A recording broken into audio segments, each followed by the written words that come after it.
عمر فاروق رضی اللہ تعالیٰ عنہ نے اس کو اپنے کلاوے میں لیا، رونے لگے۔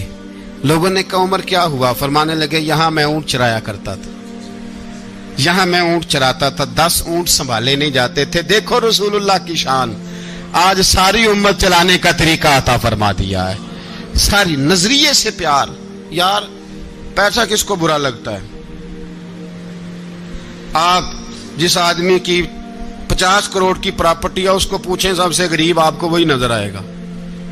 وہ کہے گا میں ٹائٹ ہوں، حالات بڑے۔ میں کئی بار پوچھے انہوں نے، میں کہے تو ترجمہ بھی 10 چھڑوں کی، ہمیں تو سمجھ نہیں آتی، اور ٹائٹ حالات کون سے ہوتے ہیں جی؟ جس آدمی کا کروڑوں میں کاروبار ہے نا، اس کو آپ چھیڑے وہ رونے لگ جائے گا، رونے۔ تو کئی میں نے ایسے دیکھے ہیں کرائے کا مکان ہے، ان سے پوچھے صاحب کیا حال ہے، تو کہتے ہیں جتنی اللہ نے شان والی زندگی ہمیں عطا کی ہے کسی کو نہیں دی ہوئی۔ اس کا مطلب ہے خوشی بھی یہی ہے اور غم بھی یہی ہے، اندر سے خوشی ہے، اندر سے ہی۔ تو نے اگر راضی رہنا ہے تو ادھر سے رہنا ہے، ناراض رہنا ہے تو بس اپنے آپ کو خوش رکھے گا تو ہو جائے گا۔ سارے صحابہ مل کے آئے، کہنے لگے عمر فاروق سے کہنا ہے نبی پاک کے زمانے میں تو ظاہراً غربت تھی، ابو بکر کے دور میں بھی غربت تھی، اب تو بڑا محال ہے۔ عمر سے سفارش کرو کہ عمر نیا کرتا پہنا کرے۔ ملکوں کے سفیر آتے، عمر وہی پھٹی پرانی چادر اوڑھ کے اور وہی کئی جگہ پہ پیوند لگے سوٹ پہن کے سفیروں کے سامنے بیٹھ جاتا ہے۔ عمر کو مشورہ دو، طے ہو گئی بات۔ سب نے جب مشورہ دے لیا تو سارے کہنے لگے یہ بتاؤ شیر کی مونچھ کو ہاتھ کون لگائے گا؟ کہنا کس نے ہے؟ بندہ بھی تو ڈھونڈو نا۔ نے کہا جناب میرا یہ خیال ہے کہ مولا علی شیر خدا کہیں گے، کیونکہ جس شخص کی عمر کو سب سے زیادہ حیا کرتے دیکھا وہ شیر خدا مولا علی ہے رضی اللہ تعالی علی کہیں گے۔ اس لیے کہ جناب علی تو کئی دفعہ جب گفتگو کرتے تھے تو حضرت عمر چپ کر جاتے تھے اور فرماتے تھے علی نہ ہوتا تو میں ہلاک ہو جاتا۔ تو کہا علی سے کہو۔ جناب علی شیر خدا کو بلایا، کس کام کے لیے جی؟ اللہ اکبر۔ یہ ذرا آپ نے اس دور پہ اس بات کو ذرا لاکا جناب ان سے کہیں کہ زیادہ نہیں، ایک کرتا نیا پہن لے، سفیر آتے ہیں وزیر آتے ہیں تو ایک کرتا نیا پہن لے۔ حضرت علی کو بلایا، آپ فرمانے لگے کوئی اور بات ہوتی تو میں کہہ دیتا، یہ والی میں نہیں کہہ سکتا۔ کوئی اور ہوتی تو میں عمر کو کئی دفعہ کہہ دیتا ہوں، جلال میں بھی تو سن، یہ والی میں نہیں کہہ سکتا۔ میں تمہیں ایک مشورہ دیتا ہوں۔ کہ وہ کیا؟ کہنے لگے سید عائشہ صدیقہ سے کہو، وہ مومنوں کی ماں ہیں، عمر ٹالے گا نہیں۔ اماں جی سے جا کے کہا اماں جی نیا کرتا عمر سے کہیں پہن لیں، وزیر آتے ہیں بڑے بڑے لوگ تو چلو کوئی حرج نہیں۔ اماں جی نے کہا اچھا کوئی بات نہیں میں بلا لیتی ہوں۔ جناب عائشہ نے پیغام بھیجا، جب خادم نے کہا نا مصطفیٰ کے گھر سے پیغام آیا ہے تو 20 لوگ بیٹھے تھے، عمر کانپتے ہوئے اٹھے، کانپتے دوڑے۔ حضرت عائشہ پردے میں تھی تو فرماتی ہیں عمر اتحیات کی حالت میں بیٹھ گئے۔ کہا اماں جی دیر تو نہیں ہو گئی مجھے آنے میں؟ کہا نہیں ٹائم پہ آ گئے ہو۔ کس لیے بلایا تھا؟ کہا عمر دیکھو غربت کے معاملات اور ہوتے ہیں، جب اللہ آسانی دے تو کوئی چیز استعمال کرنا حرام نہیں ہوتی، اگر حرام ہے تو بتاؤ۔ کہا نہیں اماں جی حلال ہی ہے۔ تو فرمایا پھر اتنے سفیر آتے ہیں مشیر آتے ہیں، اب تو مال غنیمت بڑا آتا ہے، ڈھیر لگ جاتے ہیں مسجد میں، تو چل ایک نیا کرتا تم بھی پہن لیا کرو، اور آپ نیا کرتا پہنو گے تو دھاک بیٹھے گی غیروں پر۔ تو صحابہ کا مشورہ ہے کہ آپ نیا لباس پہنے۔ اماں جی کہتی ہے میں نے حکم دیا تو عمر چپ کر گئے، گردن جھک گئی۔ تھوڑی دیر کے بعد سیدنا عمر فاروق نے سر اٹھایا تو داڑھی پہ آنسو گر رہے تھے، رو پڑے، کہنے لگے پاک محبوب کی پاک بیوی جیسے حکم کرتی ہو میں حاضر ہوں، پر مجھے وہ والا لباس پہنانا جو میرے مصطفیٰ نے پسند فرمایا ہے۔ اگر یہ رنگ رسول پاک کا ہے تو میں حاضر ہوں، اور اگر نبی پاک کا نہیں تو پھر جیسے آپ حکم کریں۔ جناب عائشہ کہتے ہیں عمر روئے تو میں زیادہ روئی، میرا پلو بھیگ گیا آنسوؤں سے۔ میں نے کہا عمر آپ جائیے۔ عمر یوں نکلے تو جو صحابہ کھڑے تھے وہ کونے میں تھے، سارے آ گئے۔ کہا اماں جی کیا بناؤ؟ فرمایا بھائی تم سب جو باتیں کہتے ہو وہ اپنی جگہ ٹھیک ہیں، پر عمر جو بات کرتا ہے وہ سب سے زیادہ ٹھیک ہے۔ عمر جس پہلو پر بات کرتا ہے وہ یار ایسی عاجزی، ایسا رنگ، ایسا انداز، ایسا طرز حیات، ایسی زندگی. اولاد کے معاملے میں لوگ بزدل ہو جاتے ہیں، بزدل. پر حضرت عمر کا بیٹا مصر گیا، وہاں سے کمائی کر کے لایا، تجارت کرنے گیا، لاکھوں کا مال. کون سا باپ ہے دنیا میں جس کا بیٹا باہر سے پیسے لے کے آئے تو ابا تفصیل پوچھے کہ بیٹا کہاں سے کمائے، کہاں سے لایا، کتنے ملے، کیوں آئے؟ کون سا باپ تفصیل پوچھتا ہے؟ ابا تو کہتا ہے لا صحیح، اور تعریفیں کرتا ہے میرا بیٹا بڑی کمائی کرتا ہے. کبھی پوچھا ہے اس سے کہ ڈیوٹی صحیح دیتا ہے کہ نہیں؟ کبھی پوچھا ہے کہ تو ایمانداری کی روزی لاتا ہے کہ حرام کی کماتا ہے؟ یہ باپ کی ذمہ داری ہے، یہ اماں کی ذمہ داری ہے. پھر کہتا ہے بیماری کیسے آ گئی، پریشانی کیسے آ گئی؟ تو نے کبھی سوال کیا اپنی اولاد سے؟ حضرت عمر فاروق رضی اللہ تعالیٰ عنہ کا بیٹا مصر سے پیسے کما کے لایا تو جناب عمر نے بلایا، فرمایا بیٹے اتنی تو تیرے پاس راس ہی نہیں تھی، تھوڑے سے تو پیسے لے کے گیا تھا، اتنی کمائی کیسے ہو گئی؟ اتنے تو پیسے نہیں تھے صاحب، کہاں سے کمائی لائے؟ اس نے کہا ابا جی وہ جو میرے چچا ہے نا مصر کے گورنر، آپ کے دوست، انہوں نے میری مدد کی ہے. فرمایا جتنے لوگ گئے تھے سب کی ہے مدد اس نے؟ کہا نہیں صرف میری کی. فرمایا تیری کیوں کی؟ تیری کیوں کی؟ کہا حضور آپ کے دوست ہیں. فرمایا چپ کر حضور انہوں نے مجھے اتنے پیسے دیے، میں نے کاروبار میں ڈالے تو نفع آیا تو میں ان کی رقم دے کے. فرمایا خاموش ہو جا، باقی جتنے لوگ گئے تھے سب کی مدد کی اس نے؟ کہا نہیں حضور صرف میری کی. فرمایا اس نے تیری مدد نہیں کی، اس نے خلیفہ کے بیٹے کی مدد کی، اس لیے کہ وہ خلیفہ کو اپنے حق میں نرم کر سکے. فرمایا آدھا مال تیرا ہے، آدھا مال غنیمت کا ہے، مال خزانہ کا ہے، مسلمانوں کا ہے، اس لیے کہ تو جو وہاں سے مال کما کے لایا ہے وہ اپنے باپ کے خلیفہ ہونے کی وجہ سے کما کے لایا ہے، لہذا رکھ ادھر. یہاں کہتے ہیں کدھر سے آیا، کیسے آیا، کون سا حساب دیں، کیا کریں؟ او بھائی حضرت عمر رضی اللہ تعالیٰ عنہ کا اپنی اولاد کے بارے میں یہ رنگ ہے. ایک جنگ سے نا خوشبو آئی، خوشبو بڑی مہنگی ہوتی تھی، عرب میں خوشبو آج بھی بڑی مہنگی ہے، وہ زیادہ استعمال کرتے ہیں. میری باتوں کی سمجھ آ رہی ہے میرے بھائیوں؟ بڑی مہنگی خوشبو تھی. جب وہ خوشبو آئی تو حضرت عمر نے کہا، گھر میں پہلے پہنچی حضرت عمر کے، چونکہ زیادہ عورتیں استعمال کرتی تھی گھر کے اندر خوشبو، مرد بھی لگاتے تھے. حضرت عمر نے اپنی بیوی سے کہا، آپ کی زوجہ تو تھی وہ بڑی خوشبو کو پسند کرتی تھی. حضرت عمر نے اپنی زوجہ سے کہا کہ خوشبو لاؤ، میں نے ایک عورت کی ڈیوٹی لگائی ہے، وہ خوشبو تول کے نا تو حصہ برابر صحابہ میں بانٹ دے گی. تو آپ کی زوجہ کہنے لگی کسی بی بی کی ڈیوٹی لگانے کی کیا ضرورت تھی، میں جو موجود تھی میں بانٹ دیتی ہوں تول کے حصہ برابر. آپ نے فرمایا نہیں تو رہنے دے، اور فلانی بی بی بانٹے گی. کہا حضور میں نے بھی بانٹنی ہے، میرے پہ کچھ حق ہے؟ آپ نے فرمایا نہیں تو تفصیل نہ پوچھ، تو خوشبو دے دے، کوئی اور بانٹے گی. خاتون خانہ تھی نا، کہنے لگی نہیں مجھے بھی آج آپ کو بتانا ہی پڑے گا کہ کوئی جو بانٹ سکتی ہے تو میں کیوں نہیں بانٹ سکتی؟ زوجہ کہتی عمر نے بات کی تو میری چیخیں نکل گئیں. حضرت عمر فرمانے لگے جب تو خوشبو بانٹے گی نا تیرے ہاتھوں کو بھی لگے گی، تیرے دوپٹوں کو بھی لگ جائے گی. اگر رب کریم نے مجھ سے سوال پوچھا کہ عمر خوشبو تو مسلمانوں کی تھی، تیری بیوی کے دوپٹے کو کیوں لگ گئی، تو میں اللہ کے حضور کیا جواب دوں گا؟ اگر اللہ نے یہ سوال کیا کہ تیری بیوی نے کیوں لگائی، وہ تو حصہ تھا مسلمانوں کا، تو نے تیری بیوی نے کیوں لگائی؟ تو فرمایا میں نہیں چاہتا کہ اللہ کے حضور مجھے اور تجھے باز پرس ہو، لہذا کسی اور کو بانٹنے دے. زوجہ روئی اور تڑپ کے کہنے لگی عمر مجھے لگتا ہے صبح قیامت بھی تیری بیوی ہونے کی وجہ سے اللہ مجھے جنت عطا فرما دے گا، تیری زوجہ ہونے کی برکت سے. بھائی یہ معیار رکھا، خدا کی قسم ایسا شخص تاریخ میں دوبارہ نہیں آیا. اتنا بڑا آدمی، اتنا بڑا شخص، اتنا بڑا آدمی، اور پھر رنگ یہ ہے کہ عمر 22 لاکھ مربع میل کا حکمران، 22 لاکھ، اور کھجور کے درخت کے نیچے مٹی کا ڈھیلا لے کے سو گئے ہیں، پرواہ کوئی نہیں، کوئی مسئلہ ہی نہیں. 2 غلام ساتھ بیٹھے تو ایک روٹی حضرت عمر نے گھر سے منگوائی، تھوڑا سا سرکہ، تو غلام کہنے لگے ہم نے بھی کھانی ہے. فرمایا کوئی حرج نہیں، روٹی کو پیٹ بھر کے کھانا ضروری تو نہیں، 3 حصوں میں بانٹ لیتے ہیں. ایک آدمی آیا ہوا تھا مصر کا رہنے والا ملنے کے لیے. اس نے پوچھا عمر کدھر ہے؟ تو کہا وہ ادھر جاؤ مسجد میں بیٹھے ہوں گے. اور واپس آیا تو کہنے لگا وہاں تو 3 غلام بیٹھے ہیں, ایک روٹی بانٹ بانٹ کے کھا رہے ہیں, لگتا ہے کئی دنوں سے روٹی نہیں ملی.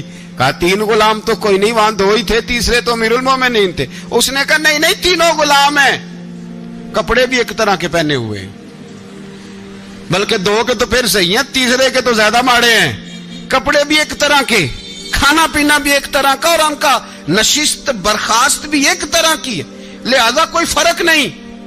حضرت ابو ہریرہ کہتے ہیں میں لے کے آیا, اور جناب عمر کو جب میں نے کچی زمین میں تامت سمیٹ بیٹھے دیکھا تو میں رو پڑا. میں نے اس مصر سے آنے والے کو کہا تو اس کے جلوے دیکھ, اگر اس کی ذات میں اتنا حسن ہے تو محمد عربی کا مقام کیا ہوگا. یہ مقام غور ہے, مقام غور. 10 محرم کو لوگ دیگے پکائیں گے نا, نہیں پکانی ہے, کوئی بول دے نہیں, ہاں نہ نہیں کر دے. پروگرام بدلیا تو نہیں دی عید کی کہ وہی کام شروع ہوا ہے لاسٹ ایٹ ہونے والا. کیوں جی, پکنی ہے نا دیکھیں 10 محرم کو انشاءاللہ تعالی, ہم بھی پکائیں گے انشاءاللہ, یہاں بھی پروگرام ہوگا. تو 10 محرم کو جو دیگ پکنی ہے تو ایسا نہیں ہو سکتا کہ 1 محرم کو حضرت عمر کے نام کی بھی کوئی پک جائے. اگر امام حسن حسین کے نام کی دیگیں پکے تو جو امام حسن حسین کے سے پیار کرنے والے ہیں, جو امام حسن حسین سے, ہم لوگوں نے بھی عجیب رٹا اپنایا ہے نا. ہم لوگ بات کا ایک پہلو دیکھتے ہیں, دوسرا نہیں دیکھتے. حضرت امام حسن اور حسین کو بھی نبی پاک نے شہید کہا, اور جناب عمر کو بھی رسول اللہ نے خود شہید فرمایا. فرمایا شہید ہے, خود فرمایا اپنی زبان سے کہ یہ شہید ہے, خود میرا عمر شہید ہے. تو ان کے نام کی دیگ نہیں پکنی چاہیے, اس طرف نہیں ہماری توجہ ہونی چاہیے. اور اہل بیت نبو, یہ بات میں پہلے بھی کرتا ہوں, آج پھر کرنا ضروری سمجھتا ہوں. اہل بیت کا پیار سن لو کان کھول کے, اہل بیت کا پیار اگر ہمیں کسی نے سکھایا ہے تو سیدنا عمر فاروق نے سکھایا ہے. اہل بیت نبوت کی محبت اگر کسی نے سکھائی ہے تو کس نے سکھائی ہے؟ بول کے بتائیے. حضرت عمر نے. اہل بیت کا پیار ہمیں حضرت عمر نے بول کر کے سکھایا ہے. بھائی یاد رکھیں, کسی کی طاقت نہیں تھی دم مارنے کی حضرت عمر کے سامنے, طاقت ہی نہیں تھی. کیسر و کسرا کانپ جاتے تھے, جرت ہی نہیں کرتے تھے حضرت. اور ہمارے تو تعلقات بڑے ہیں نا غیروں سے. حضرت ابو موسیٰ اشعری رضی اللہ تعالیٰ عنہ فرماتے ہیں میرا منشی سائی تھا, وہ کاتب کہتے تھے وہ لوگ, میرا حساب کتاب عیسائی تھا. تو فرماتے ہیں ایک دن میں نے وہ سارا حساب کتاب لین دین کے حضرت عمر کو دکھایا تو فرمانے لگے جس نے لکھے ہیں اس کو بلاؤ. کہنے لگے حضور مسجد نہیں آ سکتا. کیوں نہیں آ سکتا؟ کہنے لگے وہ عیسائی ہے. کہتے ہیں حضرت عمر جلال میں آ گئے. آپ فرمانے لگے جنہیں رب دور کرتا ہے تم کیوں قریب کرتے ہو؟ جنہیں اللہ دور کرتا ہے. فرمایا تم غیروں کو اگر عہدے دو گے تو اپنوں کا کیا بنے گا؟ اگر تم غیروں کو عہدے دو گے تو اپنوں کا. یہ سوچ ہے جو آج برما کے مسلمانوں کے لیے بھی ضروری ہے. کہا اگر تم غیروں کو عہدے دو گے تو اپنوں کا. ہم نے غیروں کو عہدے دیے تو دیکھا نا اپنے کس طرح کاٹے جا رہے ہیں. غیروں کو جو عہدے دے دیے جرانے سارے غیروں سے. روز دعویٰ ہوتا ہے چین ہمارا سجن ہے, چین ہمارا دوست ہے.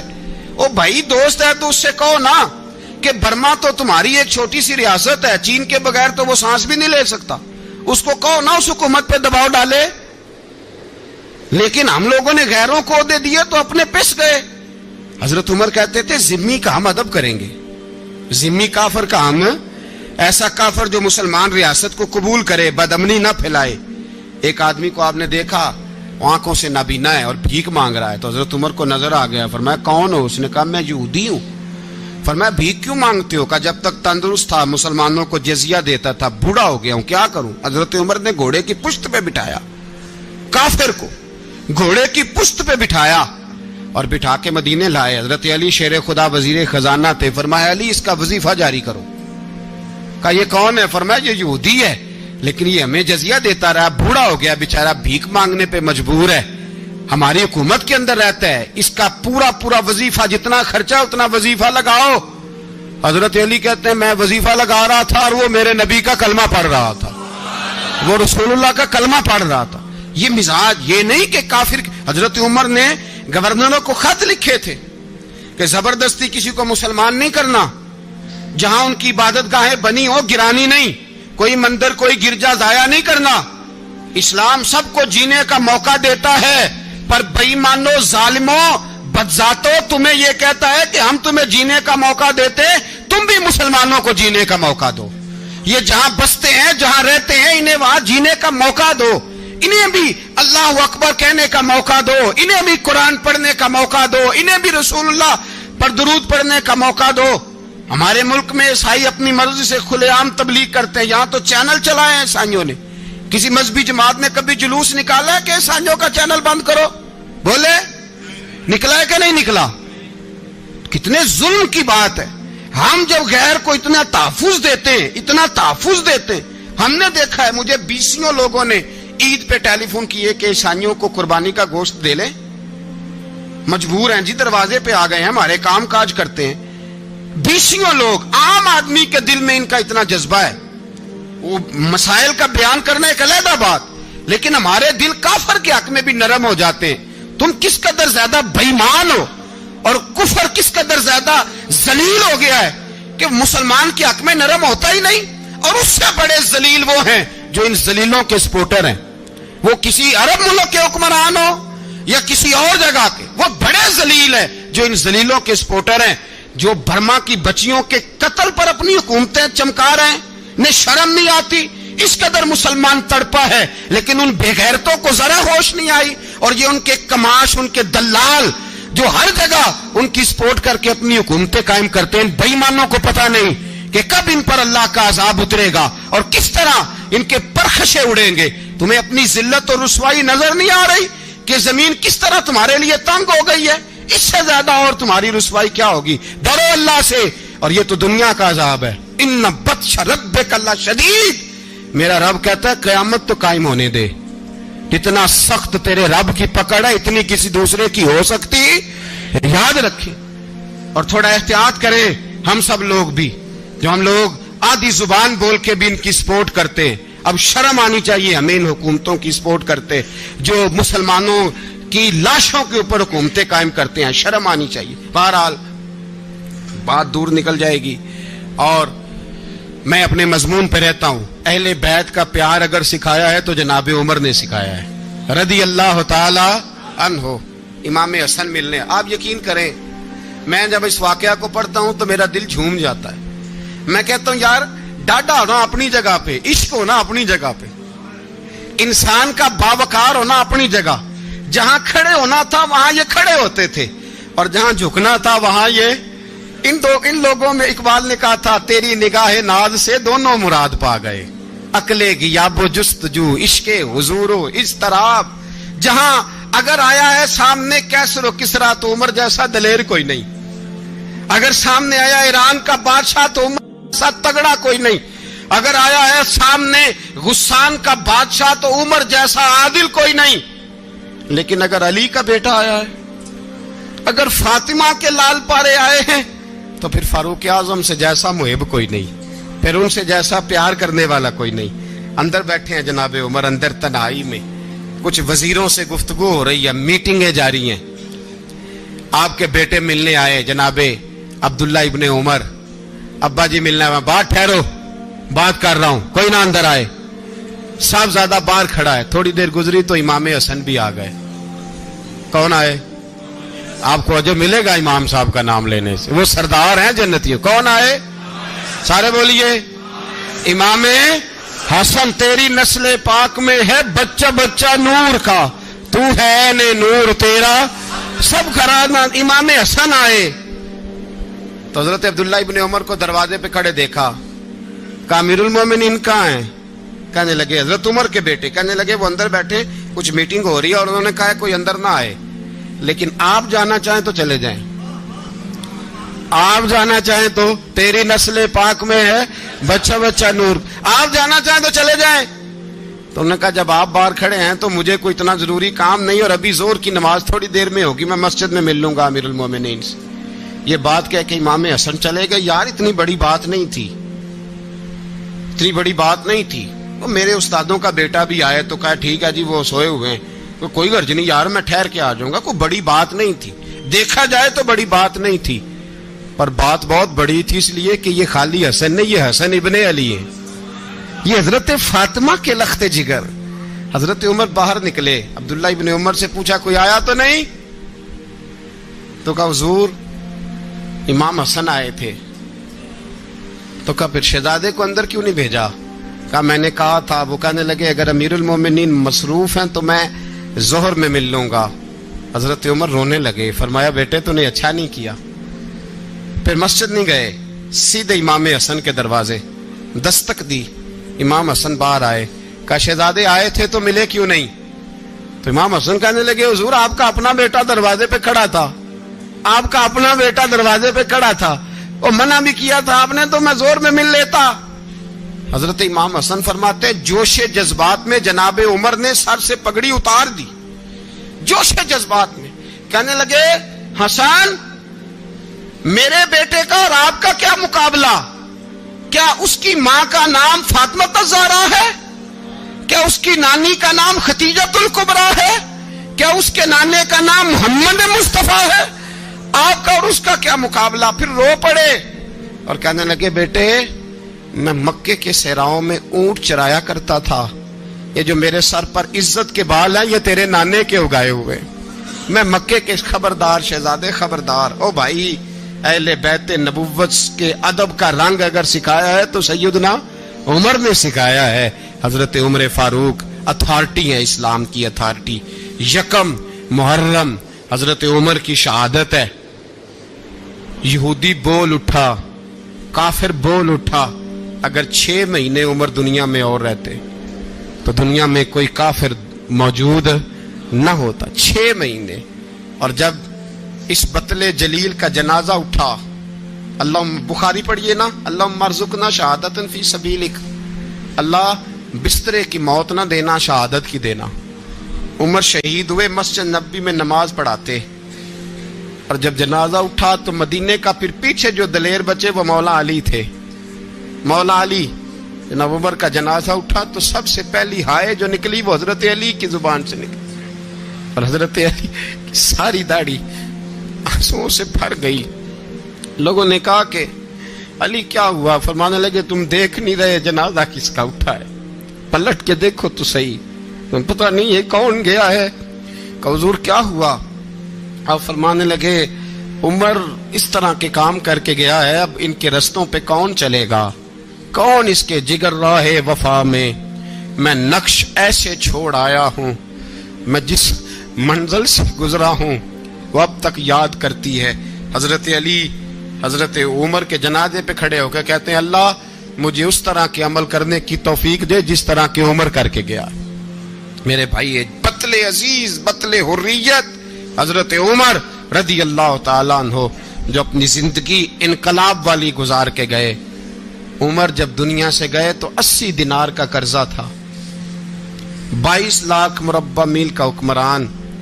اور اپنے بیٹے سے کہنے لگے بیٹے کوشش کرنا تیرے خاندان والے مل کے میرا قرضہ اتار دے, میری قبر پہ بوجھ نہ رہے, اور اگر خاندان والے مدد نہ کریں تو میرے دوستوں سے بات کرنا, وہ مدد نہ کریں تو پھر علی سے بات کرنا. ان کا پیار آپس میں اتنا, اور تو اختلاف ثابت کر رہا ہے. 80 دینار کا قرضہ چھوڑ کر حضرت عمر دنیا سے گئے, اور جاتی دفعہ کہہ گئے میرے بعد میرے بچوں کو حکومت کے مشورے میں بھی شامل نہ کرنا, حکومت کے مشورے میں بھی میری اولاد شامل نہ ہو. اتنا بڑا شخص اتنا بڑا رنگ دے کے یکم محرم کو جب عمر فاروق کا وصال ہوا تو بیٹے سے کہنے لگے اماں عائشہ سے جا کے کہو میرا بھی نبی پاک کے روزے میں دفن ہونے کو دل کرتا ہے. ایک قبر کی جگہ ہے اماں جی نے اپنے لیے رکھی ہے, بخاری ہے بخاری. حضرت عائشہ کے پاس صاحبزادے گئے, کہنے لگے اماں جی عمر کو زخم لگ گیا ہے, حالت بڑی پریشانی والی ہے. وہ کہتے ہیں اگر اماں اجازت دیں. سید عائشہ رو پڑی, فرمانے لگی کہ وہ اپنی قبر کی جگہ تو نہیں نہ کسی کو دیتا, پر عمر نے کمال ہی بڑا کیا. اسے کہو جاؤ گنبد خضرا میں قیامت تک جو مصطفیٰ پہ اور ابو بکر پہ سلام پڑھے گا وہ تجھ پہ بھی سلام پڑھ کے جائے گا, جاؤ میں نے جگہ دی. اعلیٰ حضرت فاضل بریلوی رحمت اللہ علیہ فرماتے ہیں وہ عمر جس کے آداب شیدہ شکر, اس خدا دوست حضرت پہ لاکھوں سلام, اس خدا دوست حضرت پہ. آپ یقین کریں منبر پہ بیٹھا ہوں، حضرت عمر کا جب نام لیتا ہوں تو میرے وجود کے رونگٹے کھڑے ہو جاتے ہیں۔ حضرت عمر کی زندگی جب پڑھتا ہوں تو لگتا ہے خدایا ایسے شخص بھی دنیا میں آئے، ایسے لوگ۔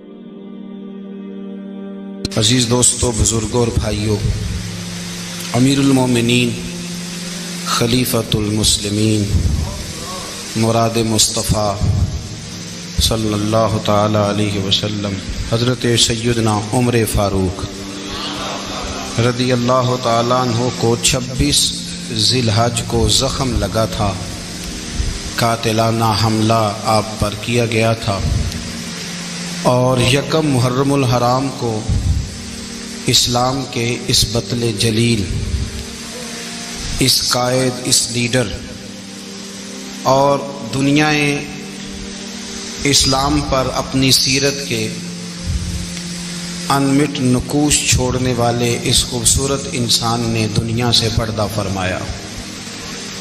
حضرت عمر فاروق رضی اللہ تعالیٰ عنہ ان لوگوں میں سے ہیں جو ابن الوقت نہیں ہوتے، ابو الوقت ہوتے، جو وقت کے مطابق نہیں بدلتے بلکہ وقت کو اپنے مطابق بدل دیا کرتے ہیں۔ یہ وہ لوگ تھے کہ دین ان کا اوڑھنا بچھونا تھا، ان کا چلنا پھرنا دین تھا، ان کا ہنسنا اور رونا دین تھا۔ انہیں علم الیقین سے لے کر عین الیقین تک ایک خاص مقام اللہ نے عطا کر دیا تھا، تو بس پھر یہ سمجھ گئے تھے کہ دین ہی زندگی ہے، دین ہی روح ہے، اور دین ہی ہماری اصل ہے۔ نبی کریم صلی اللہ تعالیٰ علیہ وسلم نے فرمایا کہ میں نے خواب دیکھا ہے، کچھ لوگوں کو میں نے قمیضیں پہنے ہوئے دیکھا، کچھ کی قمیضیں ناف تک تھیں، کچھ کی پیٹ تک تھیں، اور کچھ کی گھٹنوں تک تھیں۔ عمر میں نے تمہیں بھی دیکھا ہے، تمہاری قمیض تو پیروں سے ٹکرا رہی تھی۔ تو حضرت عمر کہنے لگے حضور خواب کوئی دیکھتا ہے، تعبیر کوئی بتاتا ہے، پر یہاں کمال یہ ہے کہ خواب بھی آپ نے بتایا ہے، تعبیر بھی آپ ہی بتائیں گے۔ حضور پھر بتا دیں اس خواب کی تعبیر کیا ہے؟ تو حضور نے فرمایا تعبیر یہ ہے کہ کسی کا دین ناف تک، کسی کا گھٹنوں تک، کسی کا پیٹ تک، اور عمر تو سارا ہی دین میں لپٹا ہوا ہے، تو سارا ہی دیندار ہے، سارا ہی۔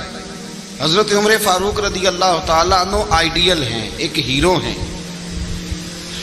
ان کی زندگی کے درجنوں پہلو ہیں، ہر سال ہم ایک پہلو بیان کر دیتے ہیں، کبھی عدل و انصاف پہ بات کر لیتے ہیں، کبھی نظام حکومت پر۔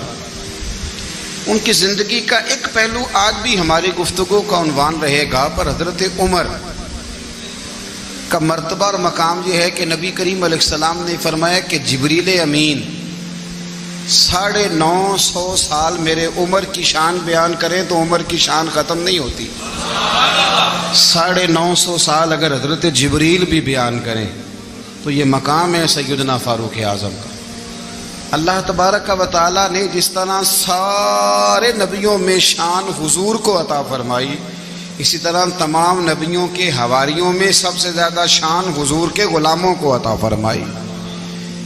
قرآن مجید میں اللہ کریم نے فرمایا یا ایھا الذین آمنوا قوا انفسکم واہلیکم نارا، فرمایا اے ایمان والو خود بھی جہنم کی آگ سے بچو اور اپنے گھر والوں کو بھی دوزخ کی آگ سے بچاؤ۔ خود بھی بچو اور اپنے گھر والوں کو بھی۔ ہماری ساری نصیحتیں باہر والوں کے لیے، باہر ہمیں بہت بڑا لیکچر بھی دینا پڑے تو چلتا ہے، بہت بڑی داستان سرائی بھی کرنی پڑے تو چلتی ہے۔ سٹیٹس اور معیار یہ ہے کہ سارا کچھ باہر والوں کے لیے، اور گھر کے وہ پھول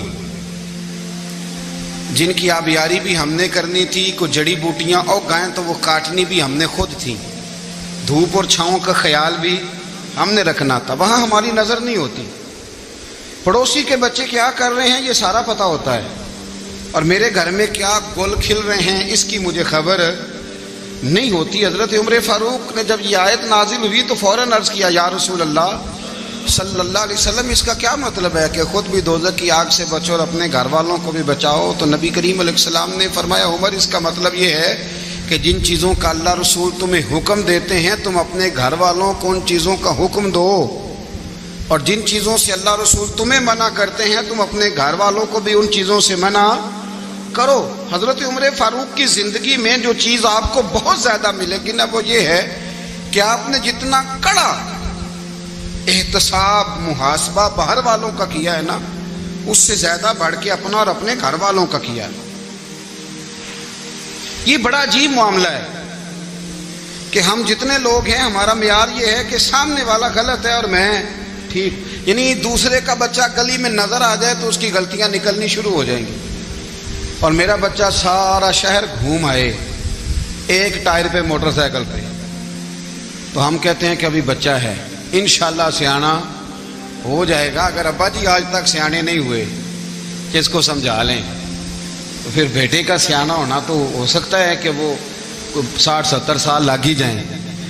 گھر کے اندر جب تک توجہ نہیں ہوتی اور سب سے پہلے جب تک اپنی ذات پر توجہ نہیں ہوتی، میں کہا کرتا ہوں کہ باہر لیکچر چلتا ہے گھر میں عمل چلتا ہے، لیکچر باہر چلتا ہے گھر کے اندر عمل چلے گا۔ باہر تو آپ نے کہہ دیا نماز پڑھا کرو، ختم ہو گئی بات، لیکن گھر میں بچے نماز تب پڑھیں گے جب ان کے والد نماز پڑھیں گے۔ گھر میں کہہ دیا پردہ کرو، پر گھر میں بچیاں پردہ تب کریں گی جب ان کی اماں پردہ کرے گی۔ گھر کے اندر عمل چلتا ہے، باہر تو چلو بات بھی چل جاتی ہے۔ تو والد کا جب تک کردار بچے نہیں دیکھتے جب تک اتنی دیر تک ان کا تبدیل ہونا ممکن نہیں ہوتا۔ حضرت عمر فاروق رضی اللہ تعالیٰ عنہ نا باہر والوں کا بھی بڑا سخت حساب کرتے تھے۔ بڑا ایک گورنر صاحب نے لباس بڑا شاندار پہننا شروع کر دیا تھا تو حضرت عمر نے اتروا کے نا تو انہیں ٹاٹ کا لباس پہنا کے تو اونٹ چرانے کی ڈیوٹی دے دی تھی، اتنا سخت احتساب کرتے۔ کسائی کی دکان پر بھی 1-2 گھنٹے کھڑے ہوتے تھے، جو آدمی مسلسل 2 دن گوشت خریدتا تھا نا فرماتے تھے اس کا ٹیکس بڑھا دو، لوگوں کو دال نہیں مل رہی اور یہ روز گوشت کھاتا ہے۔ حضرت فاروق اعظم اس کو جزیہ کہا جاتا تھا یا کچھ اور معاملات ہوتے تو بڑھا دیتے تھے۔ مسلسل جو 2 دن آدمی گوشت کھاتا تھا فرماتے تھے مدینے میں غربت ہے، اگر یہ والا نظام تم کرو گے تو غریب لوگ کس کی طرف دیکھیں گے۔ لیکن اس سے زیادہ بڑھ کر جو ان کی زندگی کا معیار اور سٹیٹس تھا وہ یہ تھا کہ اپنے گھر کا خاص خیال رکھتے، خاص توجہ کرتے۔ ملک شام سے اور ایران سے کچھ لوگ آپ کی خدمت میں آئے تو وہاں سے کچھ کنیزیں بھی آئیں، ان کے بادشاہ کا پیغام لے کے۔ شاہ ایران کی کنیز کو ملکہ نے کہا کہ نا حضرت عمر کی زوجہ کو دیکھ کے آنا ذرا کس طرح کی ہے۔ ہمارے ملک میں کیا کہتے ہیں خاتون اول، باقی سارے دونوں میں خاتون اول، ذرا خاتون اول کو دیکھ کے آنا۔ تو وہ جب آئی نا گھر میں ملنے تو کہا کہ مجھے میری ملکہ نے کہا تھا کہ عمر کی زوجہ سے اہلیہ سے ملاقات کر کے آنا۔ تو حضرت عمر کی اہلیہ نے نا ایک جوڑا کپڑوں کا دے دیا ملکہ کے لیے اور ایک خوشبو کی شیشی دے دی۔ اب جب وہ تحفے وہاں گئے تو اس ملکہ نے نا کچھ سونے کا سامان بھیجا، کچھ زیورات بھیجے، کچھ تحائف بھیجے۔ جب حضرت عمر کے گھر آئے نا وہ خادم لے کے آیا، اس نے کہا جی آپ کی اہلیہ نے تحفے بھیجے تھے، تو جواب میں شاہ ایران کی بیوی نے یہاں جس ملک کا وہ سفیر تھا انہوں نے بھی یہ بھیجے۔ تو حضرت عمر فاروق نا وہ تحفے لے کے گھر گئے تو جا کے کہنے لگے اپنی اہلیہ سے یہ تو کب سے تحفے تحائف بھیجنے لگ گئی ہے، یہ کب سے نظام شروع ہو گیا؟ تو کہ حضور تحفہ دینا لینا تو ٹھیک ہے، سنت ہے، محبت بڑھتی ہے، تو یہ کوئی قباحت نہیں، اور میں نے اپنی ذاتی استعمال کے لیے جو چیزیں رکھی تھی وہ میں نے دی ہیں۔ تو حضرت عمر فاروق رضی اللہ تعالیٰ عنہ فرمانے لگے ہم نے کسی ملک کے ساتھ اور اس کے بادشاہ کے ساتھ ذاتی تعلق نہیں بنانا، تعلق جو بھی بنے گا رسول اللہ کے دین کی برکت سے بنے گا، ذاتی رشتے نہیں ہم نے قائم کرنے۔ ذاتی آپ کے ملک کی جو ایئر لائن جس کا ہر سال خسارے کا ڈنڈورا پیٹا جاتا ہے نا، وہ ہمارے بادشاہ صاحب اور صدر صاحب اگر غیر ملکیوں کو گھوڑا کبھی بھیجنا ہو نا، گھوڑا تو پورا ایک جہاز گھوڑا لے کے تحفے میں جاتا ہے، پورا جہاز غریب قوم کا یہ سرمایہ، اور قوم بڑی بادشاہ ہے لائنوں میں لگ کے ووٹ دیتی ہے۔ 2 کام ہمیشہ لائن میں لگ کے کرنے، ایک بل لائن میں لگ کے جمع کرانا ہے اور ایک ووٹ لائن میں لگ کے، تاکہ پھر پورے 5 سال لائن میں ہی لگے رہیں۔ مرضی سے آپ ووٹ دینا پر جو بات درست ہے اس کو سنو۔ حضرت عمر فاروق رضی اللہ تعالیٰ عنہ نے اپنی اہلیہ سے پوچھا کتنے کا تھا وہ تیرا جوڑا اور خوشبو کی شیشی؟ انہوں نے کہا 3 دینار کی۔ فرمایا یہ 3 دینار تیرے اور باقی جو تحفے آئے ہیں وہ تو خود کہہ، چونکہ اس نے تیرے نام بھیجے ہیں، تو کہہ کہ میں مال غنیمت میں دیتی ہوں، تو کہہ میں مسلمانوں کو کہہ۔ تو زوجہ ہنس پڑی، کہنے لگی میں نہ بھی کہوں تو مجھے کہنا تو پڑے گا ہی، کہنا تو میں نے ہے ہی، کیونکہ سامنے عمر فاروق ہیں، لہذا فرمایا کہہ دیتی ہوں میں نے دیا خزانے کو۔ حضرت عمر نے جمع کرا لیا۔ میں یہ کیا بات ہے، میرے گھر والے جو مرضی کریں، ان کا معیار زندگی جس طرح کا مرضی ہو۔ اور حضرت عمر ایک جملہ کہا کرتے تھے، اللہ کرے کہ یہ باتیں اس دور حاضر میں ہماری سمجھ میں آئیں۔ حضرت عمر فاروق رضی اللہ تعالیٰ عنہ اپنے بچوں کو فرمایا کرتے تھے کہ بہت آدمی کو بھوک لگی ہو نا، اور پھر اس کی پسند کا کھانا پکا ہو، جتنے شوق سے وہ اس کھانے کو دیکھتا ہے نا، فرمایا اس طرح پوری قوم اپنے بادشاہوں کے خاندان کو دیکھتی ہے، اس تیزی کے ساتھ دیکھتے ہیں کہ ان کے گھر میں کیا ہو رہا ہے، ان کا معیار زندگی کیا ہے، ان کا سٹیٹس کیا ہے۔ آپ کے بچے دونوں کاروبار کے لیے مصر گئے، ایک بہت بڑا قافلہ گیا مدینے سے مصر تجارت کے لیے، تو یہ گئے تجارت کے لیے، تو حضرت عبداللہ ابن عمر، حضرت عبید اللہ ابن عمر، حضرت عمر کے دونوں بیٹے گئے۔ جناب عمر فاروق کے بچے جب وہاں پہنچے تو مصر کے گورنر نے نا لوگوں کو تعارف کرایا کہ یہ عمر فاروق کے بیٹے ہیں۔ ایک چھوٹی سی بات کر دوں، یہ چودھری کے بیٹے کو کون بتاتا ہے کہ تو چودھری کا بیٹا ہے؟ باہر والے بتاتے ہیں، گھر والے۔ اور سیٹھ صاحب کے بیٹے کو کون بتاتا ہے کہ تو سیٹھ صاحب کا بیٹا ہے؟ اور مالک کو کون بتاتا ہے کہ تو مالک کا بیٹا ہے اور یہ کرایہ دار ہے؟ یہ کون بتاتا ہے؟ یہ سوچ ہم دیتے ہیں بچوں کو، چودھری اور کمی کی سوچ، امیر اور غریب کی سوچ، مالک اور کرایہ دار کی سوچ، گھر کے مالک کی اور کام کرنے والے کی سوچ، یہ ہم دیتے ہیں۔ یاد رکھنا، یہ ہم دیتے ہیں، یہ ہمارا مزاج ہے، یہ باہر سے نہیں آتی۔ تو کوئی شہزادہ ہے، تو سیٹھ ہے، تو نواب ہے، یہ سوچ باہر سے نہیں آتی، یہ اماں سوچ دیتی ہے، اماں، یہ ابا سوچ دیتا ہے۔ اور پھر جب تباہی اترتی ہے تو اس کے ذمہ دار بھی باہر والے نہیں ہوتے، گھر والے ہوتے ہیں، گھر والے۔ ہمارے بچوں کی طبیعتوں پر زیادہ نقش باہر والوں کا نہیں ہوتا، گھر والوں کا ہوتا ہے، یاد رکھیے گا۔ حضرت عمر فاروق رضی اللہ، بچے ہیں، شہزادے ہیں، وہ کاروبار کرنے گئے اور وہاں بتایا گورنر صاحب نے کہ یہ فاروق اعظم کے بچے، امیر المومنین کے۔ لوگوں نے ان سے زیادہ مال خریدا، تجارت میں زیادہ نفع ہوا، ظاہر ہے کہ وہ آپ کے جو اللہ خیر کرے حکمران ہیں، ان کے کاروبار کتنے ملکوں میں ہیں، کس بنیاد پر ہیں؟ وہ صرف اس بنیاد پر کہ وہ حکمران رہے، ان کے لیے آسان تھا بڑے لوگوں سے تعلقات بنانا۔ حضرت عمر فاروق رضی اللہ تعالیٰ عنہ کے بچے ڈھیروں مال کما کے جب واپس آئے نا، تو حضرت عمر سے آ کے بچوں نے بطور محبت کا، ابا جی اللہ نے بڑا ہی فضل کیا ہے، بڑا مال کمایا الحمدللہ، یہ دیکھیں کتنا نوازا ہے۔ تو حضرت عمر کہنے لگے سارے قافلے نے اتنا ہی کمایا ہے؟ سارے قافلے نے اتنا ہی کمایا ہے؟ کہ حضور نہیں، سارے قافلے نے اتنا نہیں کمایا، سب کو اتنا نہیں ملا۔ وہ تو وہاں گورنر صاحب نے لوگوں کو تعارف کرایا تھا کہ یہ عمر کے بچے ہیں، تو لوگوں نے پھر ہم سے بڑا ہی خریدا۔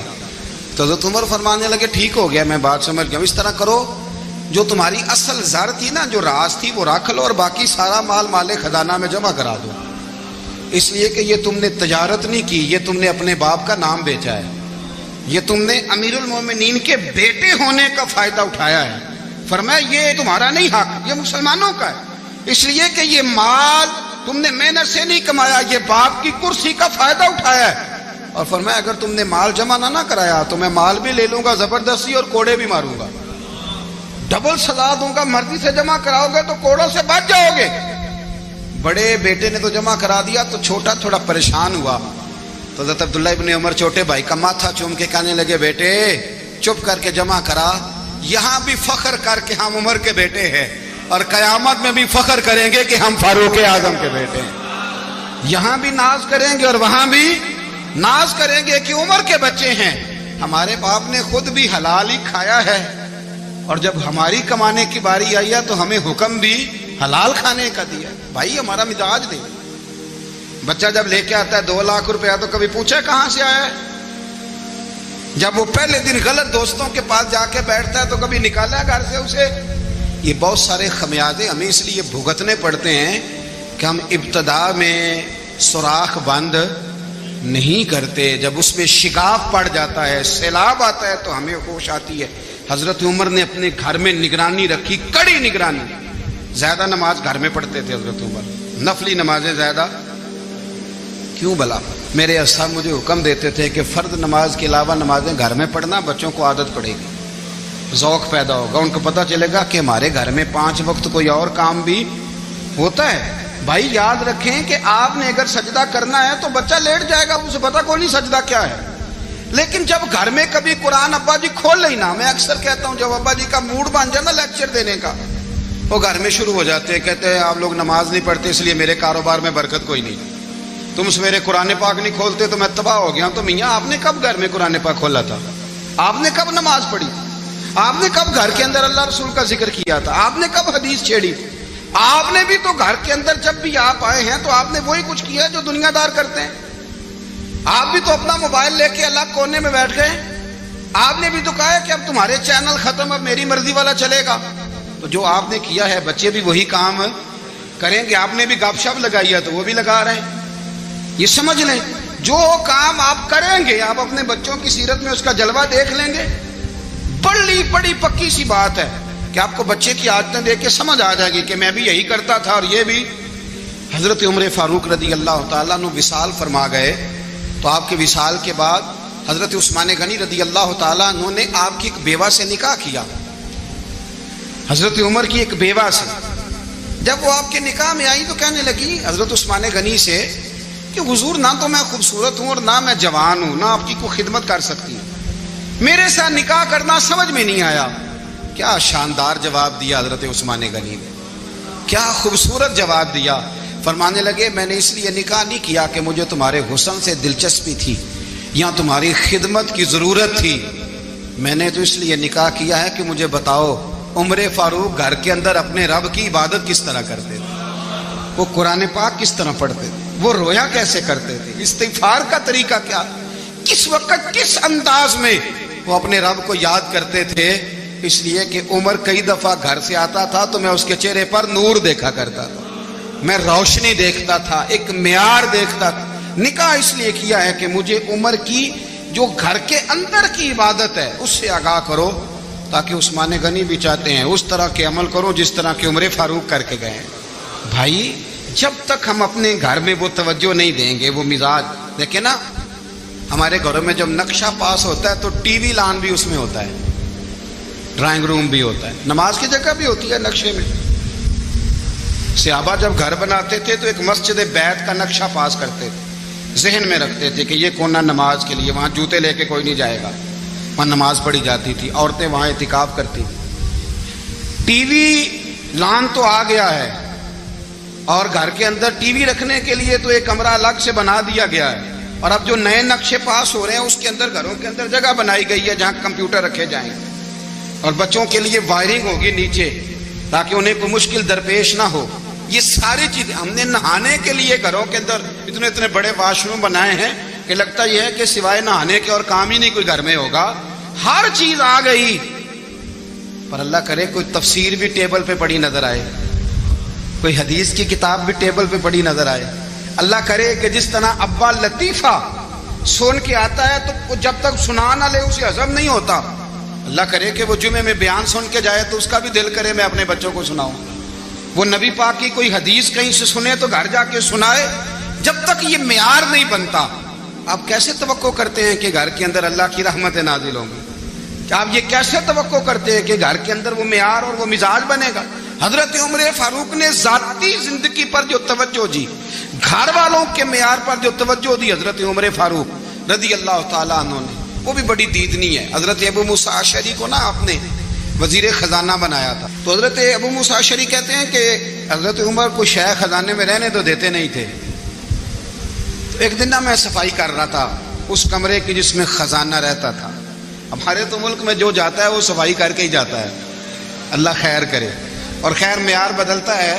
جو پچھلی حکومت ہوتی ہے وہ قرضہ اٹھاتی ہے، وہ باہر سے جاتی ہے تو قرضہ لے کے آتی ہے، اور جو نہیں آتی ہے وہ کہتی ہے ہمیں پیکج مل گیا ہے. وہ قرضہ نہیں اٹھاتے، ان کو کیا ملتا ہے؟ یعنی پچھلی نے قرضہ لیا تھا اور ہم نے، واہ جی واہ کیا خوبصورت انداز ہے. اس کا نام بدل کے نا، انہوں نے قرضہ لیا تھا اور ہم نے، میں کہا بڑے شاندار سیانے بندے ہو گئی. حضرت سیدنا ابو موسیٰ اشعری کہتے ہیں کہ میں نے نا مال غنیمت کی صفائی کی تو 1 دینار مجھے نا کہیں پڑا ہوا مل گیا، تو فرماتے ہمیں اجازت ہوتی تھی کہ 1 دینار ہم اپنی مرضی سے کہیں خرچ کر سکتے تھے۔ اگر آپ ناراض نہ ہوں تو ہمارے ہاں جب چیئرمین صاحب، ناظم صاحب ٹھیکے دیتے ہیں تو ٹھیکیدار ان کا چھوٹا بھائی ہوتا ہے یا چچا کا بیٹا ہوتا ہے یا خالہ کا بیٹا ہوتا ہے، وہ خود ناظم ہوتے ہیں اور ان کا چھوٹا بھائی ٹھیکیدار ہوتا ہے، یعنی وہ نا سارا کچھ گھر کے اندر ہی رہتا ہے، گھر کے اندر ایک پیسہ دیتا ہے، دوسرا واپس اس کو واپس کر دیتا ہے، گھر کے اندر ہی۔ اب تو خیر ہمارے لوگ سمجھدار ہو گئے، ایک بندہ ایک سیاسی جماعت میں ہوتا ہے، دوسرا دوسری میں، اور تیسرا جس کی بھی حکومت آئی حکومت تو ہماری رہے گی نا، ایک بندہ تو ہے نا اس جماعت۔ یہ اچھا لوگوں نے ایک طریقہ نکالا ہے۔ تو حضرت عمر کے بیٹا گزر رہا تھا تو حضرت ابو موسیٰ اشعری کہتے ہیں میں نے صفائی کی تو 1 دینار نکلا، تو میں نے وہ 1 دینار نا حضرت عمر کے بیٹے کو دے دیا۔ میں نے کہا لو بیٹا اپنے چچا کی طرف سے تحفہ۔ تو گھر جا کے انہوں نے حضرت عمر کو بتایا کہ چچا نے پیسے دیے ہیں، چھوٹے بچے تھے۔ حضرت عمر نے حضرت ابو موسیٰ اشعری کو بلا لیا اور بلا کے فرمانے لگے میں تو تمہیں اپنا دوست جانتا تھا اور تو نے میری اولاد کو ہی دنیا دار بنانا شروع کر دیا، میرے بچوں کو ہی تم نے دنیا دار پیسوں پہ لگانا شروع کر دیا، میں تو تمہیں یار سمجھتا تھا۔ فرمایا تمہیں چاہیے تھا میرے بیٹے کو نصیحت کرتے کہ بیٹا پیسوں سے رب راضی نہیں ہوتا، اس کی رضا والے کام کیے جائیں تو رب راضی ہوتا ہے۔ اور فرمایا تمہیں کوئی اور گھر نہیں ملا تھا تباہ کرنے کے لیے، میرا ہی گھر ملا تھا، اٹھاؤ اپنا دینار اور خبردار آج کے بعد میرے بچوں کے ساتھ یہ والی نیکی نہ کرنا۔ اور ہمارا کیا سٹیٹس ہے، دوستی ہے اس سے جو تحفے زیادہ دے، جو بچوں کو خراب کرنے میں مدد زیادہ کرے اس کے ساتھ گرانا۔ حضرت عمر نے گھر پہ اور سب سے بڑھ کر اپنی ذات پہ توجہ کی۔ حضرت ابو مالک رضی اللہ تعالیٰ عنہ کہتے ہیں میں عمر کے پیچھے پیچھے ایک باغ میں گیا، اکثر اس باغ میں جایا کرتے تھے، اور عمر جا کے نا تو درخت کے نیچے بیٹھ گئے اور فرمانے لگے او امیر المومنین اللہ سے ڈر جا، ورنہ جس رب نے حکومت دی ہے وہ عذاب بھی بڑا دے گا، ڈر جا رب سے۔ کبھی ساری زندگی حضرت عمر نے اپنا کوئی تعارف نہیں کرایا، کبھی نہیں۔ ایک بندے نے آپ کے سامنے تعریف کر دی آپ کی تو فرمانے لگے تو خود بھی ہلاک ہوا اور مجھے بھی ہلاک کر دیا، کیا ضرورت پڑی ہے میری تعریفیں کرنے کی، اتنی دیر میری تعریف میں لگائی، اللہ کا ذکر کرتا رب تجھے ثواب دیتا، حضور پہ درود پڑھتا تو رب تیرے اوپر رحمتیں نازل کرتا، کس چکر میں ہے؟ آج جتنا اچھی کوئی خوشامد کرے اتنی اچھی وزارت ملتی ہے، جتنی اچھی اس کو جو ہے وہ چاپلوسی کرنی آیا درجہ بھی اسے اتنا ہی اچھا ملتا ہے۔ حضرت عمر فاروق رضی اللہ تعالیٰ عنہ آپ کے بیٹے کہتے ہیں، صاحب فتوح الشام نے لکھا ہے، آپ کے صاحبزادے کہتے ہیں میں نکلا تو میرے ابا جی نا اپنی پشت پر مشکیزہ رکھ کے کنویں سے پانی بھر کے آ رہے، میں دوڑ کے آگے گیا، میں نے کہا ابا جی مجھے دے دے۔ فرمانے لگے بیٹا تیرا کیا خیال ہے، کوئی اور نہیں تھا مشکیزہ بھر کے لانے کے لیے، تیرا کیا خیال ہے؟ کہا ابا جی بڑے لوگ تھے پر آپ کیوں اٹھا رہے ہیں؟ فرمانے لگے نفس نا ذرا میرا بڑا ہو گیا تھا، اسے ذرا ذلیل کر رہا ہوں، ذرا اپنا محاسبہ کر رہا ہوں، یہ مجھے کہہ رہا تھا تو بڑی چیز ہے، تو میں نا ابھی مشکیزہ گھر رکھ کے آؤں گا، پھر تیری ماں نے مجھے کہا ہے کہ گھر میں لکڑیاں کوئی نہیں جلانے کے لیے، پھر میں جنگل سے لکڑیاں کاٹ کے لاؤں گا، امیر المومنین بن کے نا تو میرا نفس تھوڑا بڑا ہو گیا۔ اب یقین کریں ہمارا آزما خراب ہو جاتا ہے جب تک ہمارا تعارف صحیح نہ ہو، ہمارا تعارف ٹھیک نہ ہو، میں یہ ہوتا ہوں میں وہ ہوتا ہوں، چھوڑ مٹی دیں تے مٹی رہنا ہی، مٹی دیں تے مٹی دیں تے مٹی رہنا ہی، ایویں کادی بلے بلے اج مٹی دے اتے بندیا تے کل مٹی دے تھلے، مٹی دیں تے مٹی رہنا ہی، کادی بلے، مجھے پوچھ لو مجھے جان لو میرا نام لے لو، میں بھی آیا ہوں، میں بھی ہوتا ہوں، میرا بھی یہ تذکرہ ہے۔ جس کو اپنا تعارف کرانا پڑ گیا اس سے بھی زیادہ کمزور کوئی ہے، فوٹو میں دکھاتا پھرتا ہے فلانے کے ساتھ فوٹو فلانے، تو کمزور بندے یہ کام کر۔ حضرت عمر فاروق اللہ اکبر، حضرت عمر جیسا بندہ 24 لاکھ مربع میل کا حکمران، اور شاہ روم کو خط لکھ کے کہتا ہے میں منت نہیں کرتا میں حکم دیتا ہوں، اتنا تگڑا بندہ۔ جنگ قادسیہ کے لیے حضرت سعد بن ابی وقاص کو بھیجا، فتوح الشام پڑھ کے دیکھیں۔ حضرت عمر بڑے پریشان ہیں، اتنے دن ہو گئے کوئی رپورٹ ہی نہیں آئی، اب تو موبائل ہے نا، ایک ایک منٹ کی رپورٹ لیں آپ، بلکہ آپ ایک ایک منٹ کی فوٹو لیں، آپ رپورٹ تو دور رہ گئی۔ حضرت عمر فاروق رضی اللہ تعالیٰ عنہ بڑے پریشان ہیں کہ قادسیہ میں حضرت سعد بن ابی وقاص کے ساتھ لوگ جہاد کرنے گئے، رپورٹ کوئی نہیں آ رہی، اتنے پریشان تھے کہ باہر نکل کے نا اس رستے پہ بیٹھ جاتے جو رستہ قادسیہ کی طرف سے آتا تھا. جو بھی آتا جاتا پوچھتے جنگ کے کیا حالات ہیں. ادھر جب اللہ نے فتح دے دی نا تو حضرت سعد بن ابی وقاص رضی اللہ تعالیٰ عنہ نے نا ایک قاصد کو خط دے کے بھیجا. کہنے لگے عمر کے پاس جاؤ, انہیں اطلاع دو کہ الحمدللہ اللہ نے اسلام کو فتح عطا کر دی. یہ حضرت عمر کو جا کے دینا. وہ بڑے پریشان ہوں گے. وہ جو اس زمانے میں اس طرح ہوتا تھا کہ کئی دور دور سے صحابہ جو دوسرے شہروں کے ملکوں کے رہنے والے ہوتے تھے وہ بھی آ کے شامل ہو جاتے تھے جہاد میں. کوئی ایک دفعہ مدینے آیا, کوئی 2 دفعہ آیا, پھر اپنے اپنے علاقوں میں. بہت سارے لوگوں نے زیادہ دفعہ حضرت عمر کو دیکھا بھی نہیں تھا. وہ جو قاصد خط لے کے آیا تھا نا اس نے 1 دفعہ دیکھا تھا. حضرت عمر بوڑھے ہو گئے, وہ پہچانتا نہیں تھا. ادھر سے وہ خط لے کے آ گیا. حضرت عمر مدینے سے باہر نکل کے اس روڈ پہ بیٹھے تھے جو قادسیہ سے آتا تھا. جب وہ اس آدمی کو آتے دیکھا تو حضرت عمر اٹھ کے کھڑے ہو گئے, فرمانے لگے قادسیہ سے آ رہے ہو؟ وہ کیا کہتا ہے؟ پھٹے پرانے کپڑے, ٹوٹے ہوئے جوتے, سر پہ پرانی پگڑی. کہنے لگے غلام مدینے کے رہنے والے ہو؟ حضرت عمر کہنے لگے ہاں مدینے کا ہوں. کہا میں قادسیہ سے آیا ہوں, الحمدللہ اللہ نے اسلام کو فتح دے دی ہے, الحمدللہ کفر کی کمر ٹوٹ گئی ہے. اس نے یہ بات کر کے تو گھوڑے کو ایڑی لگائی, گھوڑا دوڑنے لگا مدینے کے. حضرت عمر بھی ساتھ ساتھ دوڑ رہے ہیں. فرمانے لگے اچھا بتاؤ خالد بن ولید کا کیا حال ہے؟ تھوڑا آگے جا کے فرمانے لگے اسامہ بن زید کیسے ہے؟ وہ کہتے ہیں ٹھیک ہے. پھر اس نے اور گھوڑا, عمر ساتھ ساتھ دوڑ رہے ہیں, ساتھ ساتھ. 24 لاکھ مربع میل کا حکمران, ایک جوتا پیر سے نکل گیا, عمر دوڑ رہے ہیں. آگے جا کے پوچھتے ہیں سعد بن ابی وقاص کا کیا حال ہے؟ کہ حضور وہ بھی ٹھیک ہے. کتنے لوگ میرے شہید ہو گئے مسلمانوں میں سے؟ کہنے لگا صحیح گنتی کا نہیں پتا, یہ لفظ ادا ہوتے ہوتے مدینے کی سرحد آ گئی. لوگوں نے عمر کو گھوڑے کے ساتھ دوڑتے دیکھا تو کہا امیر المومنین کیوں دوڑ رہے ہیں؟ وہ غلام چھلانگ لگا کے نیچے آیا, قدموں میں بیٹھ گیا. کہنے لگا حضور آپ نے بتایا ہی نہیں آپ امیر المومنین ہیں. آپ فرمانے لگے کیا بتاتا؟ میں تو اونٹ چرانے والے کا پتر ہوں, کیا بتاتا؟ وہ عمر ہوں جس نے اپنے گناہوں کا حساب دینا ہے. کیا بتاتا؟ جو سعد بن ابی وقاص کو جہاد پہ بھیج کے خود بزدلوں کی طرح گھر میں بیٹھا ہے. کیا بتاتا؟ کوئی حیثیت نہیں, کوئی تار. تو نے اچھا کیا, تو مجاہد تھا, مجھے ساتھ ساتھ دوڑایا, تو نے اچھا کیا. جتنے لوگ تھے چیخے مار کے رونے لگے. حضرت فاروق اعظم سے کہنے لگے عمر جب تک تیرے جلوے رہیں گے اللہ کامیابیاں ہی عطا فرمائے گا, جب تک تیرا رنگ رہے گا اللہ تعالیٰ نوازتا ہی رہے گا. کچھ نہیں کبھی اپنا آپ ظاہر ہی نہیں کیا. بہت بڑے تھے, بہت بڑے تھے حضرت عمر, بڑے تھے. حضرت ابو رافع غلام تھے, قرآن پاک بڑا سونا پڑھتے تھے. حضرت عمر جب بھی انہیں ملتے کہتے ابو رافع تو عمر سے اچھا ہے, قرآن بڑا شاندار پڑھتا ہے. تو وہ کہتے حضور اگر میں قرآن صحیح پڑھتا ہوں تو آپ کو قرآن کی تشریح زیادہ صحیح آتی, آپ بھی تو مجھ سے افضل ہیں. تو آپ فرماتے نہیں پھر بھی تو مجھ سے افضل ہے. کیوں؟ اس لیے کہ تو اپنے آقا کی نوکری بھی ٹھیک کرتا ہے اور رب کی عبادت بھی ٹھیک کرتا ہے, اور مجھے خالص صرف عبادت کرنی ہوتی ہے, وہ بھی ٹھیک نہیں کر پاتا. ساری زندگی اپنا محاسبہ, ساری زندگی اپنے گریبان میں دیکھا, ساری زندگی اپنے آپ کو پرکھا, اپنے آپ کو ٹٹولا. 62 سال عمر بیت گئی. حضرت حذیفہ بن یمان ایک صحابی تھے, میرے نبی کریم علیہ السلام نا ان سے راز کی باتیں کرتے تھے. ہر بندے کا ہاضمہ ٹھیک نہیں ہوتا, سب سے راز کی بات نہیں کرنی چاہیے. حضرت حذیفہ بن یمان کہتے ہیں حضور راز کی باتیں بتاتے. مدینہ منورہ میں جو منافقین تھے ان کی لسٹ بھی نبی پاک نے حضرت حذیفہ بن یمان کو دی تھی.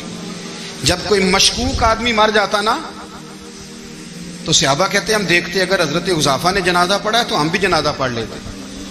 نبی پاک نے بھی کچھ جنازے نہیں پڑھے. ترمذی میں ہے, فرمایا عثمان سے جو بغض رکھے اس کا جنازہ نہیں پڑھیں گے.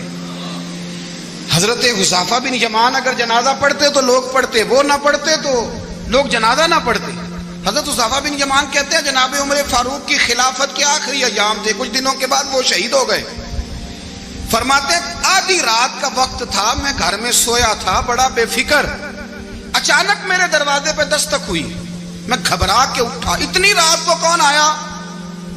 کہتے ہیں قربان جاؤں, دروازے پہ گیا تو امیر المومنین فاروق اعظم دروازے پہ. میں نے کہا عمر کوئی حکم تھا تو مجھے بلا لیتے. کہنے لگے میں نا امیر بن کے نہیں آیا, تیرا ویر بن کے آیا ہوں. امیر المومنین کی حیثیت سے سرکاری کام سے بلاتا تو وہاں بلاتا، مجھے ایک ذاتی کام پڑ گیا۔ کہتے ہیں میں نے عمر کو گھر کی اندر بلا کے چارپائی پہ بٹھایا، میں نے کہا حضور میں غریب آدمی میں کیا آپ کے کام آ سکتا ہوں؟ تو کہتے ہیں انہوں نے نا مجھے ساتھ بٹھا لیا، پھر میرا ہاتھ پکڑ لیا، کہنے لگے تو عمر کو جانتا ہے؟ عمر جھوٹ نہیں بولتا۔ تو جانتا ہے؟ عمر وعدوں کا پکا ہے۔ کہا حضور جانتا ہوں۔ کہا میں اس وقت آیا ہوں جب دیکھ بھی کوئی نہیں رہا۔ حضرت حذیفہ بن یمان کہتے ہیں پریشان ہو گیا، حضور پہلیاں نہ بجھوائے، مہربانی کریں بتائیں کدھر آئے ہیں؟ تو حضرت عمر فاروق فرمانے لگے 62 سال کا ہو گیا ہوں، 63 میں چل رہا ہے، داڑھی سفید ہو گئی ہے، پھل پک گیا، اٹھ فریدہ ستیا، داڑھی آ گئی پور، اگا نیڑے آ گئی، پیچھا رہ گئی دور، اپنا اب قبر اشر کا معاملہ صاف نظر آنے لگا ہے۔ کہا حضور مجھ سے کیا چاہتے ہیں؟ حضرت عمر رو پڑے، کہنے لگے آج میں عشاء کے بعد نکلا ہوں تو نبی پاک کے صحابہ مجھے نیک کہہ رہے تھے، پھر میں نے بچوں کی ماں سے اور بچوں سے بھی پوچھا ہے، وہ بھی مجھ سے راضی ہیں، پر حذیفہ تیرے ساتھ نبی پاک راز کی باتیں کرتے تھے، سچ بتا کہیں عمر کا نام منافقوں میں شامل تو نہیں؟ سچ بتا ان منافقین میں تو شامل نہیں، کہیں اوپر سے تو نہیں سارا کچھ؟ حضرت حذیفہ بن یمان کہتے ہیں میں باپ کے مرنے پہ اتنا نہیں رویا جتنا عمر کے سوال پہ رویا۔ میں قدموں میں بیٹھ گیا، میں نے کہا نہیں عمر یہ تو میں نے نہیں سنا، لیکن یہ میں نے نبی پاک سے ضرور سنا ہے کہ میرے بعد اگر کوئی نبی ہوتا تو عمر ابن خطاب ہوتا۔ یہ میں نے اپنے کانوں سے سنا ہے کہ عمر جس گلی سے گزرے شیطان رستہ بدل جاتا ہے۔ یہ میں نے اپنے کانوں سے سنا ہے کہ 950 سال حضرت جبریل جناب عمر کی شان بیان کریں تو پھر بھی بیان نہیں ہو سکتا، یہ میں نے ضرور سنا۔ دوستو ساری زندگی حضرت عمر نے اگر دوسروں کا محاسبہ کیا تو اپنا اور اپنے بچوں کا بھی کڑا خیال رکھا، اپنی ذات پر بڑی توجہ دی۔ جو لوگ اپنا بھول جاتے ہیں نا، ہمیں اپنی صحت کا بڑا خیال ہے لیکن اپنی روحانی زندگی کا کوئی خیال نہیں ہے، قلبی زندگی کا کوئی تصور نہیں ہے۔ آپ یقین کریں موٹا آدمی کمزور ہونے کے لیے جدوجہد کر رہا ہے، کمزور طاقتور ہونے کے لیے، لیکن جس کو کتنے دن بیت گئے اللہ رسول کی یاد میں رویا ہی نہیں، کتنے دن بیت گئے نہ سننے کو دل ہی نہیں چاہا، جسے مہینوں بیت گئے اور قرآن پاک کی طرف نظر ہی نہیں گئی، وہ فکر مند ہی نہیں۔ زندگی زندہ دلی کا نام ہے، مردہ دل کیا خاک جیا کرتے ہیں؟ بھائی حضرت عمر کی زندگی دور حاضر میں ہمیں یہ سبق دیتی ہے کہ کڑی نگرانی رکھو اپنے پودوں کی، کڑا خیال رکھو اپنے ذاتی باغ کا، اور یہ جو تمہارے دل کی دنیا ہے یہ تمہاری روح کی زندگی ہے، اس کا محاسبہ کرتے رہو۔ نبی کریم علیہ السلام نے فرمایا اپنا حساب خود کر لو قبل اس کے کہ تمہارا حساب کیا جائے۔ اپنا حساب ہم ساری دنیا کا حساب کرتے پھرتے ہیں، کوئی کہاں سے کماتا ہے کہاں کھاتا ہے، پر اپنا حساب حضور نے فرمایا حساب کر لو قبل اس سے کہ تمہارا حساب۔ مولا علی فرماتے ہیں نماز پڑھ لو قبل اس کے کہ تمہاری نماز پڑھی جائے۔ اپنا محاسبہ کریں، تھوڑا سا نا اوپر دائیں بائیں دیکھنے کی بجائے تھوڑی سی گردن جھکا کے نا، درویش کہتے ہیں برے بندے نو میں لبن ٹریا تے جگ تے ملیا نہ کوئی، اپنے اندر چاتی پائی تے میتھوں برا نہ کوئی۔ تھوڑی سی اپنی طرف توجہ دیں۔